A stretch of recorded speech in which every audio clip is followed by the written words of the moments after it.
জুলাই সনদ বাস্তবায়ন আদেশে অস্পষ্টতা দূর করতে অন্তর্বর্তী সরকারের প্রতি আহ্বান জানিয়েছে জাতীয় নাগরিক পার্টি এনসিপি। রাজধানীর বাংলা মোটরে দলের কেন্দ্রীয় কার্যালয়ে সংবাদ সম্মেলনে এনসিপির সদস্য সচিব আক্তার হোসেন কথা বলেন। এ সময় দলের মুখ্য সমন্বয়ক নাসিরউদ্দিন পাটোয়ারি বলেন, বিএনপির প্রেসক্রিপশনে জুলাই সনদের আদেশ হয়েছে, জনগণকে পাশ কাটিয়ে সরকার ও রাজনৈতিক দলগুলোকে খুশি করেছে বলেও অভিযোগ করেন এনসিপি নেতারা। তরিক ইসলামের রিপোর্ট। জুলাই সনদের বাস্তবায়নের আদেশের অসঙ্গতি তুলে ধরতে বাংলা মোটর কার্যালয়ে সংবাদ সম্মেলন ডাকে জাতীয় নাগরিক পার্টি এনসিপি। এই সময় দলটির সদস্য সচিব আক্তার হোসেন অভিযোগ করেন, জুলাই সনদ বাস্তবায়ন আদেশে অস্পষ্টতা রয়েছে, জনগণকে উপেক্ষা করে রাজনৈতিক দলকে খুশি করেছে অন্তর্বর্তী সরকার। জুলাই সনদ বাস্তবায়নের যে আদেশ জারি করা হয়েছে, এই আদেশের ব্যাখ্যা ক্ষমতাবানরা তাদের মতো করে করতে পারেন, তেমন একটা অবস্থায়, তেমন একটা ভাষ্যে জুলাই সনদ বাস্তবায়ন আদেশ জারি করা হয়েছে। এই সমস্ত বিষয় পর্যালোচনা করে আমরা সরকারের কাছে দাবি জানাই যে সরকার অবিলম্বে জুলাই সনদ বাস্তবায়ন আদেশের সঠিক ব্যাখ্যা প্রদান করবে। এ সময় এনসিপির মুখ্য সমন্বয়ক নাসিরউদ্দিন পাটোয়ারি অভিযোগ করেন, বিএনপির প্রেসক্রিপশনে জুলাই সনদের আদেশ হয়েছে, বিএনপি ৭২-এর সংবিধানের পাহারাদার বলেও মন্তব্য করেন তিনি। সরকার হলো সব রাজনৈতিক দলকে খুশি করেছে, কিন্তু জনগণকে হলো তারা পাশ কাটিয়ে গিয়েছে। গভর্নমেন্টের অ্যাকাউন্টেবিলিটি, ট্রান্সপারেন্সি, গুড গভর্নেন্স আমরা যেতে পারবো না। এই আদেশের মধ্য দিয়ে আমরা আবার সেই ৭২-এর স্বৈরাচারী সংবিধানের পথে হাঁটতেছি। এটা আদেশ হয়েছে, কিন্তু একটা জনবিরোধী আদেশ হয়েছে। ওনার মাথায় ছিল বিএনপির প্রেসক্রিপশন। এদিকে আগামী জাতীয় সংসদ নির্বাচনকে সামনে রেখে এখন পর্যন্ত নতুন এই দলটি ১০১১টি মনোনয়ন ফর্ম বিক্রি করেছে, যা চলবে আগামী ২০ নভেম্বর পর্যন্ত। তরিক ইসলাম, এটিএন বাংলা, ঢাকা।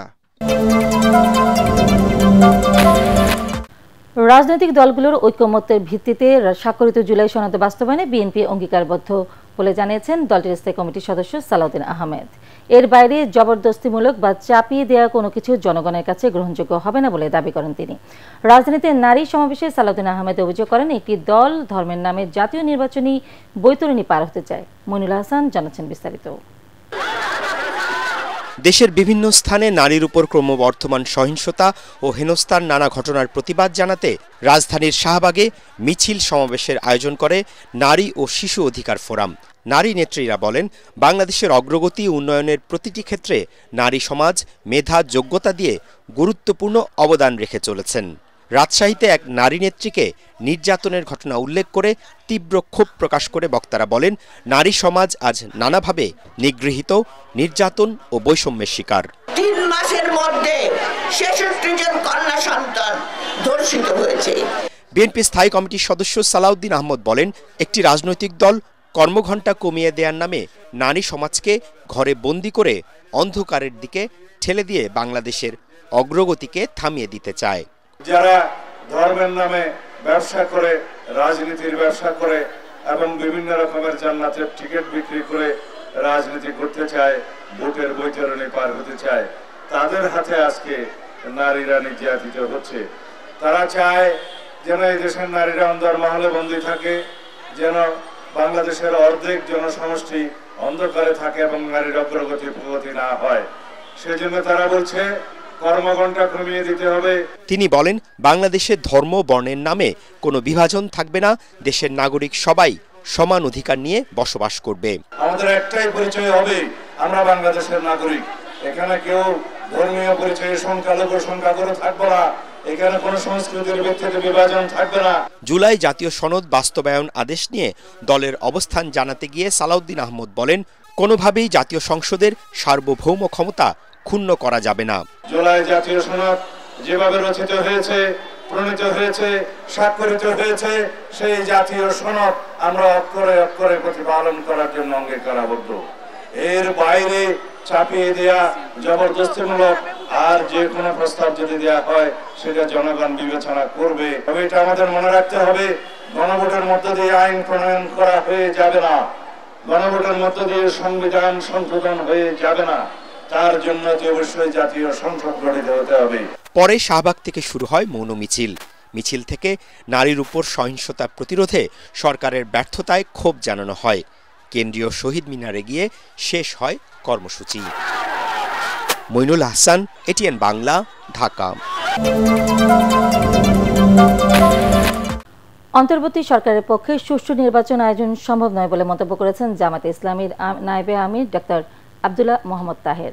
মগবাজারে আল ফালা মিলনায়তনে আয়োজিত সমমনা ইসলামী ৮ দলের যৌথ সংবাদ সম্মেলনে তিনি বলেন, সরকার না বুঝেই একটি বড় দলের ফাঁদে পা দিয়েছে। তাদের স্বার্থেই রাষ্ট্র সংস্কারে ব্যাপক পরিবর্তন আনা হয়েছে।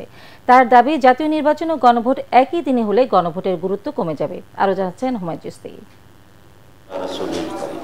জুলাই সনদ বাস্তবায়ন আদেশ, জাতীয় নির্বাচন ও গণভোট নিয়ে জাতির উদ্দেশ্যে প্রধান উপদেষ্টার ভাষণের প্রতিক্রিয়া জানাতে সংবাদ সম্মেলন করে জামায়াতে ইসলামী সহ ৮ দল।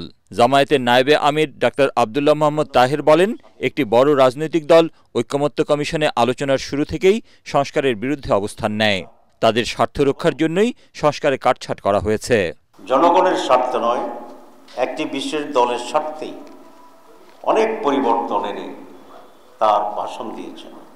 আজকে জাতির কাছে এটা প্রতিমান হয় যে এই সরকার এখন আর নিরপেক্ষ সরকার নয়। এই সরকার একটি দলের প্রতি অনুগত অথবা একটি দলের প্রতি দলকে ক্ষমতা আনার জন্যে যেন একটি নির্বাচন আয়োজনের জন্যেই তাদের প্রচেষ্টা আছে বলে আমরা মনে করি। এই সরকারের অধীনেও কোনো সুষ্ঠু অবাধ নির্বাচন অনুষ্ঠান করা সম্ভব নয়। সংবাদ সম্মেলনে বলা হয়, নির্বাচনের আগে গণভোট হলে জনগণের রায় বিএনপির বিরুদ্ধে যাবে বলেই দলটি একই দিনে 2 ভোট আয়োজনের পক্ষে। গণভোটের 4টি প্রশ্ন নিয়ে জটিলতা তৈরি হবে বলে মন্তব্য করেন ডাক্তার তাহের। সংস্কার কমিশনের 1 প্যাকেজকে 4টা ভাগে ভাগ করে দেওয়া হয়েছে, আপনারা দেখেছেন। সেটি জনগণকে সিদ্ধান্ত নিতে অনেকটাই জটিলতার ভিতরে ফেলে দেবে। গণভোট যদি একই দিনে হয় তাহলে আমরা পরিষ্কার বলেছি যে সংস্কারের যে ইস্যুটি আছে না, সেটি সেদিন গুরুত্বহীন হয়ে যাবে। এই সরকার বুঝি হোক না বুঝি হোক, ইচ্ছাকৃতভাবে হোক অথবা ষড়যন্ত্রের শিকার হয়ে হোক, তারা একটি দলের সে ফাঁদে পা দিয়েছে এবং সংস্কারকে প্রায় গুরুত্বহীন করে ফেলেছে। গণভোটের দিন পরিবর্তন, 3 উপদেষ্টার অপসারণ সহ 3টি দাবি তুলে ধরা হয় সংবাদ সম্মেলনে। অনতিবিলম্বে আলাদাভাবে গণভোট করার তারিখ উনি ঘোষণা করবেন, এটা আমরা আশা করি। 2, কমপক্ষে 3 জন উপদেষ্টা আছে যারা ওনাকে মিসগাইড করতেছে, আমরা তাদের অপসারণ দাবি করছি। প্রশাসনের যে সমস্ত পরিবর্তন হচ্ছে সেখানে নিরপেক্ষ এবং বিশেষ করে সৎ এবং জবাবদিহির আওতায় থাকতে পারে মনোভাবের লোকদেরকেই নিয়োগ করতে হবে। 16 নভেম্বর 8 দলের বৈঠকের পর পরবর্তী কর্মসূচি ঠিক করা হবে বলে জানান জামায়াতের নায়েবে আমির। হুমায়ুন চিশতি, এটিএন বাংলা, ঢাকা।